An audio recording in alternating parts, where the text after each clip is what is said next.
So this is our general marching orders. We're going to talk very briefly, because of the room, our building blocks. What are the things that we have to deal with that make up a registry hive if you've never looked at it from like a hex level? And then from there, we're going to dive into what's in those building blocks a little bit deeper, just at a high level, and just because of the nature of the time frame, we can't get into a super low level with each of the record types. I want to spend the majority of the time getting into deleted recovery, because that's the most important part out of this. So people that have seen any of my stuff on the Forensic Launch or my blog posts, this is kind of how I like to explain what a registry hive looks like. It's basically we have our file, and then inside that we have, of course, our header, and then H-bins or buckets that you put other things in.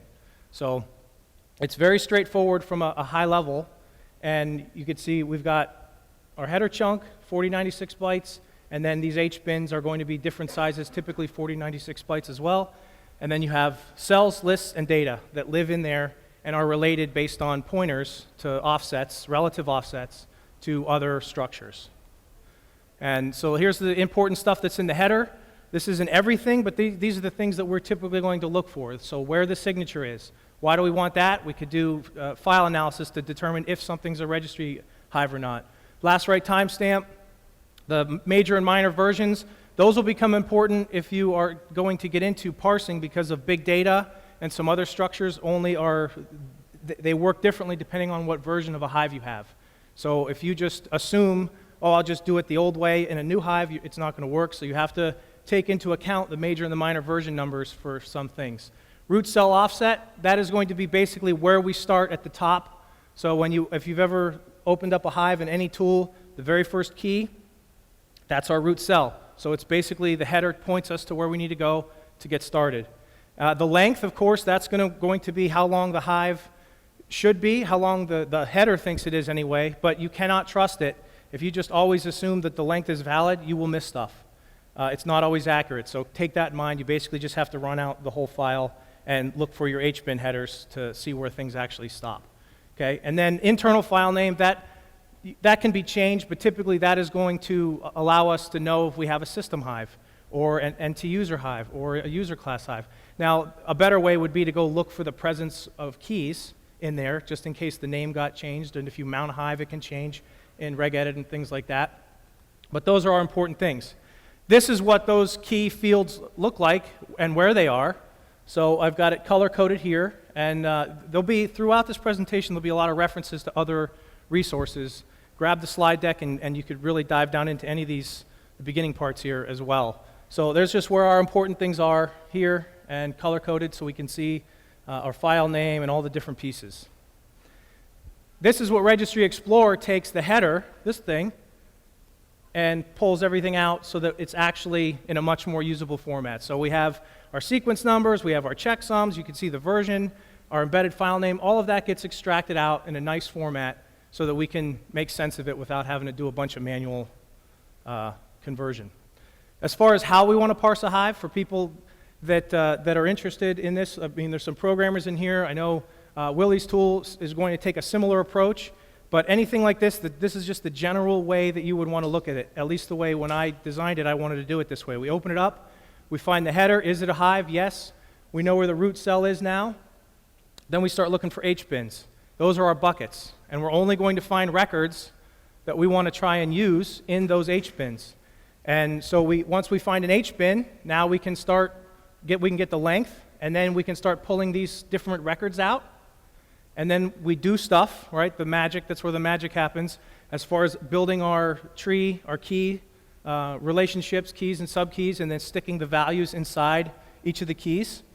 And then once we finish with that H-bin, we just go back up and do it until we run out of them. So, and that's it. And when you're done, you close it, and you're good to go. Now, one thing to note here, if you have a root cell, typically it'll be hex 20. That's the relative offset. So you have to, if you're going to look at something in a hex editor, you have to add the size of the header, or everything will not work, right? So you have to add 4096 bytes, which is going to be this. So throughout, you'll hear relative offset or absolute offset. Keep that in mind. If it's relative, you have to add in the size of the header, or things will not line up right. So basically, this is a little bit more information about H-bin. So we've got our buckets and some more size stuff. Most of them are 4096, but the thing to take into, you can't just say, I'm just going to read 4096 every single time. In part of the header of an H-bin is the size. So you take that and then you multiply it by 4096, and that's the size of the H-bin.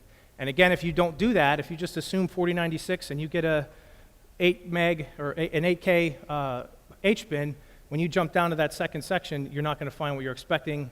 Things are going to go sideways, okay? So offset, again, that's going to be relative. So the first one would be 0, 1, 2, things like that.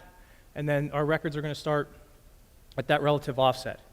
Okay, again, we have to add that header size or things aren't going to work right. So this is what an H-bin would look like. So of the 4 properties that we just talked about, you can see we've got our signature, our relative offset, our size, and then where actual data starts. Okay, and on that particular one, it's an NK. That would be our root, right? And this should look familiar if you've seen enough hives. That's pretty common for certain things.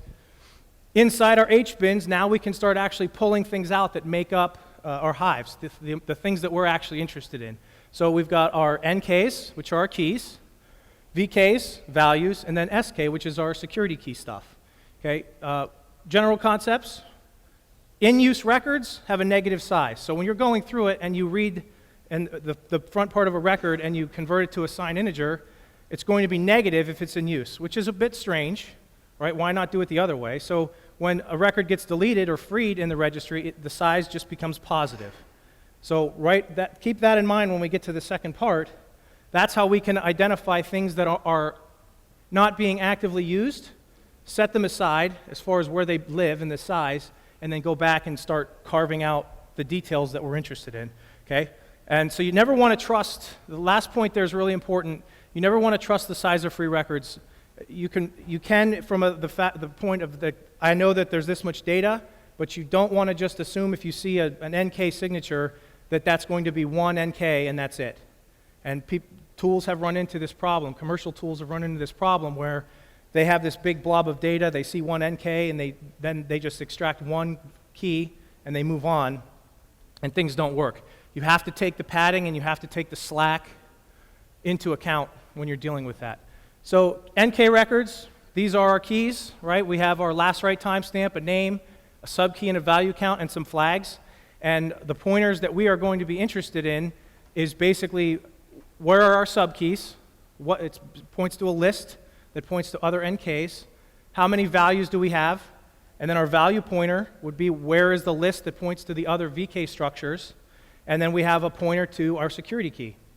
Okay, so those are the things that we would want to extract from an NK record. This is what an NK record would look like if you went into the technical details of Registry Explorer. And if you go in here and you click on any of these properties, the bytes that correspond to that property will be highlighted down here, and you could use the tool to validate itself or other tools, or just to do research and get a better understanding of what we're talking about. So our values, if you're thinking of it like a file system perspective, our keys are our directory structure, values are files that live inside of a folder. So we've got things of interest, and this certainly isn't all of them, but our name. And one thing I'll ask you guys at the end, what if the name length is 0? What happens then? We have a type, D-word, reg binary, string, multi-string, those kind of things, a length, and then different flags that control stuff about the values.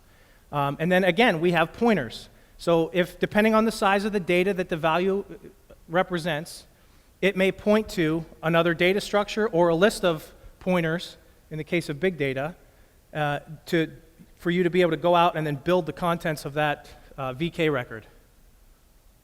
Okay, so this is just what one looks like. Now, similar to how the MFT works, you can have data that's resident in a VK if it's equal to or smaller than 4 bytes, because our pointer to where our data would normally live is 4 bytes long.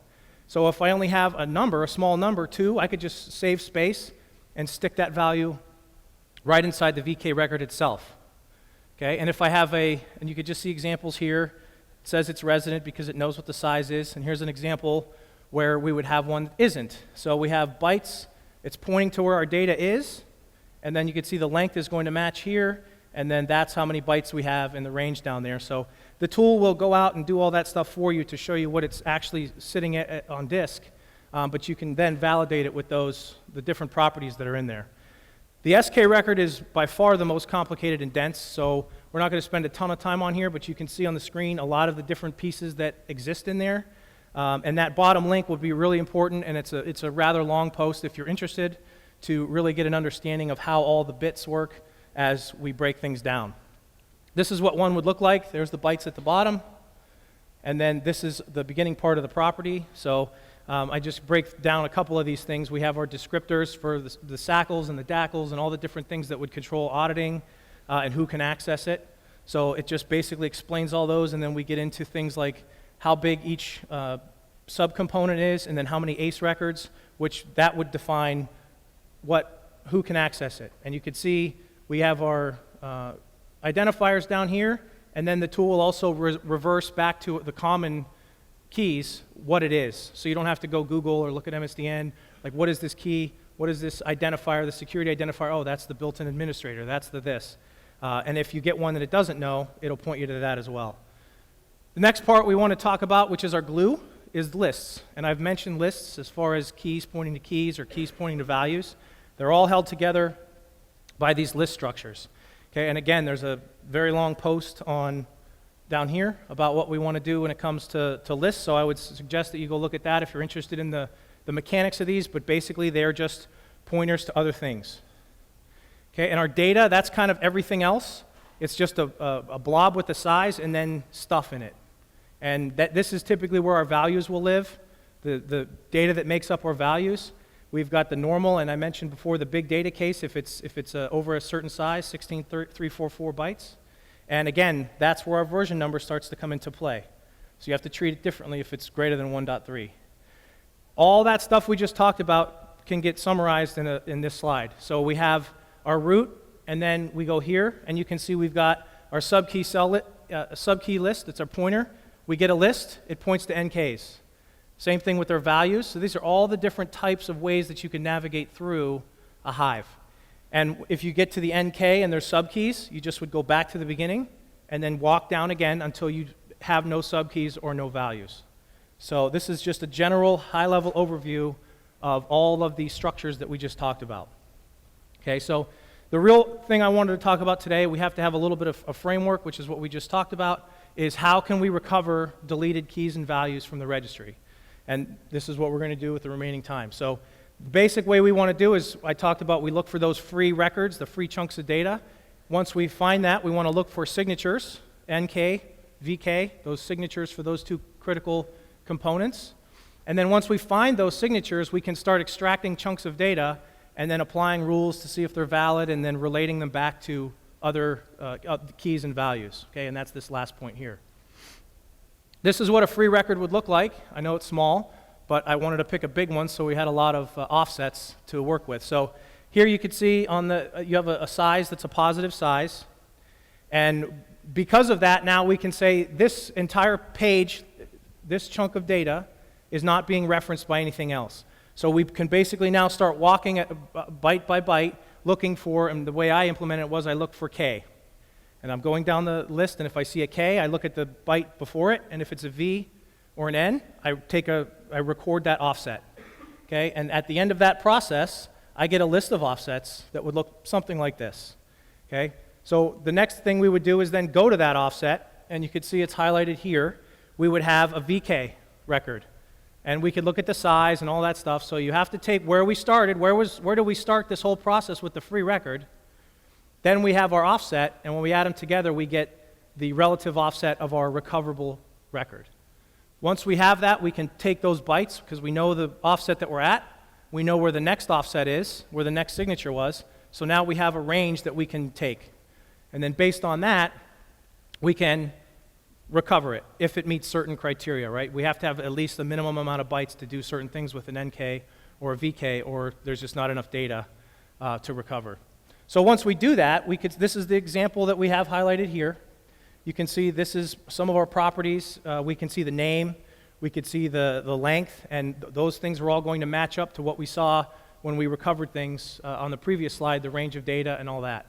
So we would automate that through all the free records in the Hive. Everywhere that's not in use, we would go through and carve out all these NKs and VKs, and then to reassociate them, We basically want to now look at that parent cell. In the NK record, there's a parent cell index.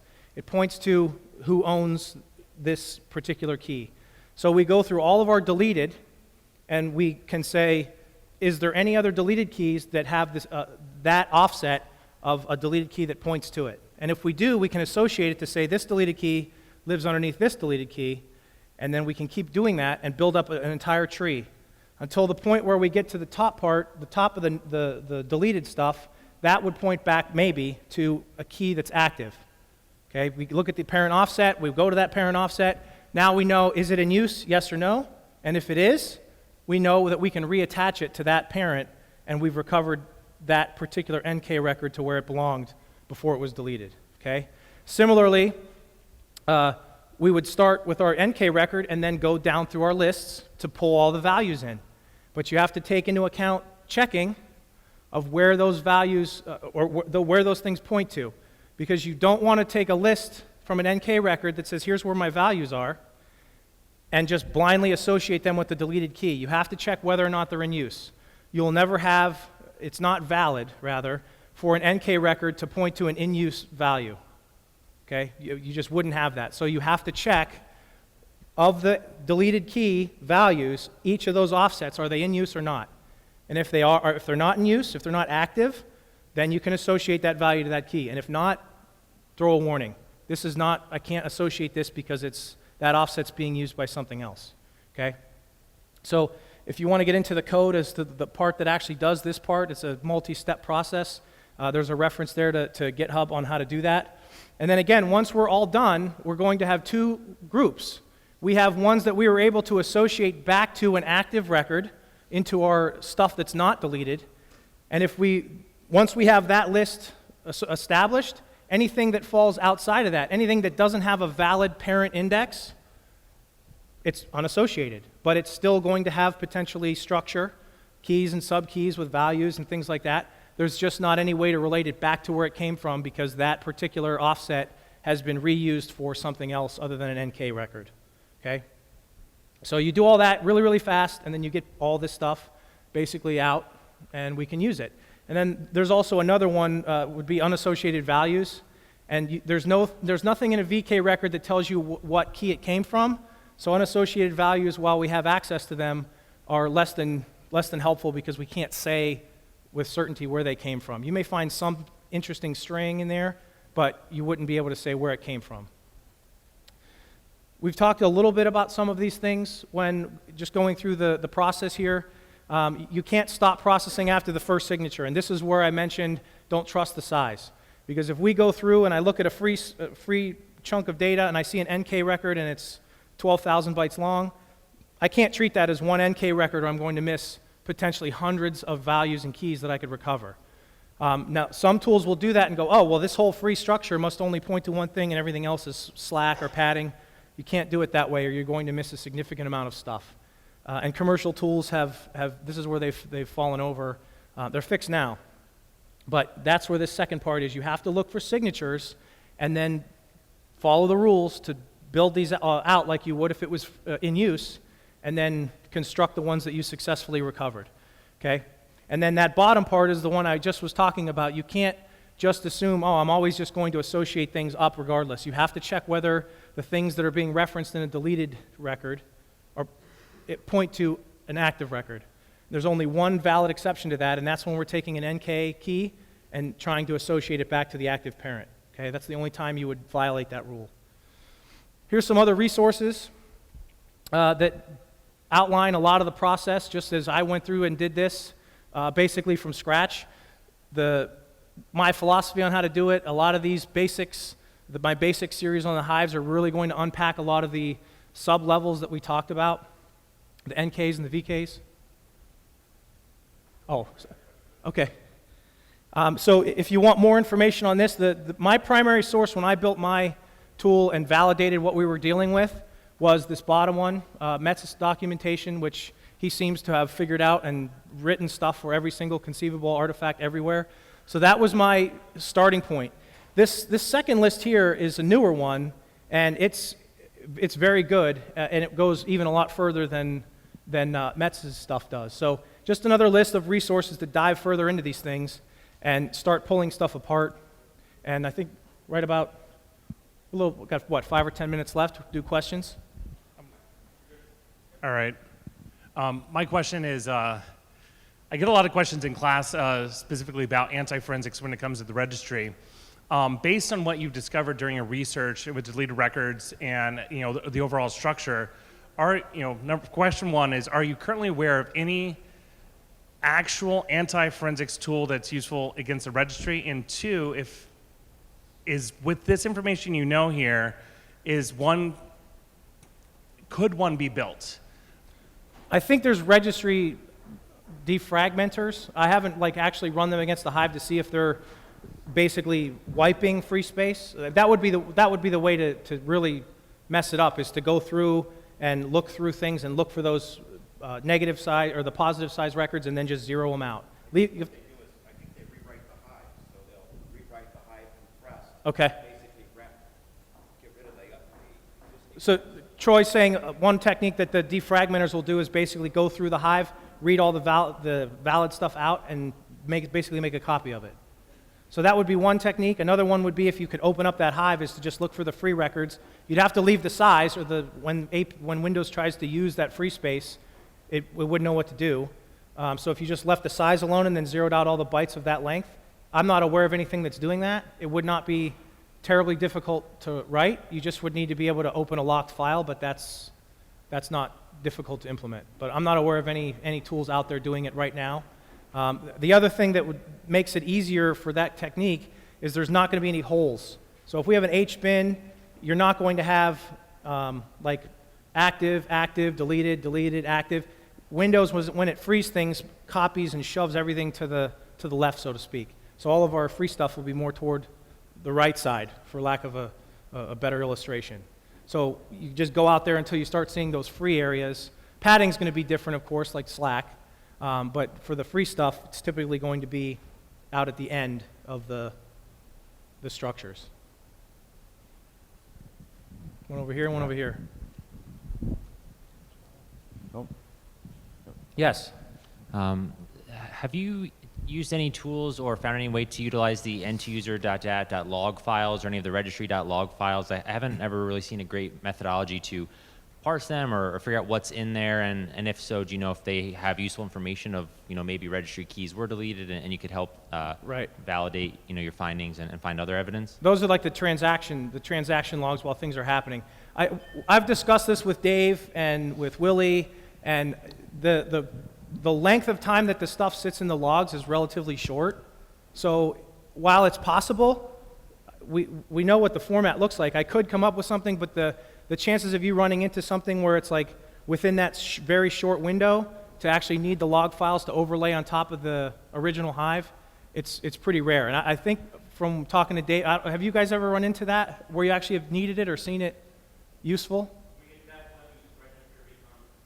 So Registry Recon would like a more specialized tool to pull those things in and recover those individual items. So Registry Recon will do that. It'll carve a completely formatted disk and find all kind of crazy stuff. I think there's one over here. Yeah. So you've been talking about recovering deleted registry values and keys from unallocated portions of an actual registry Hive. What about chunks of random registry Hives that you find in unallocated space? Have you worked on trying to actually recover pieces of structure from that? Not with my tools. That would be more like the Registry Recon does that. X-Ways would do that, where it would find, I see a regf header, I see the header length, I can read that out and potentially recover some stuff. Registry Recon, you pointed at an E01 or a DD, and it's going to find every single sliver of everything and attempt to put it back together, and it does a very good job at it. I'm thinking more of situations where you don't have the header. You've just got random chunks of registry out and You certainly could find the NKs and the VKs. It would be rather difficult unless they were relatively close together, and even then, you may be, if you're missing the first 20% of the Hive, all your relative offsets are useless at that point. So it really, if you have the header and then down to a certain point, you'd be much better off than if you found stuff toward the middle or the tail, just because of the nature of, I don't know how much stuff came before, and you could figure it out maybe to a degree if you have an HBin, because you're going to have a a position, but you don't know how big all the other sizes were, it would be very complicated. You'd have to do it individually and then try to just glean something out of the key names or value names, timestamps, things like that. So one over here, too. Anybody else? Questions? Okay. All right. Hey, former Special Agent Zimmer, and thank you very much. That was outstanding. Well done.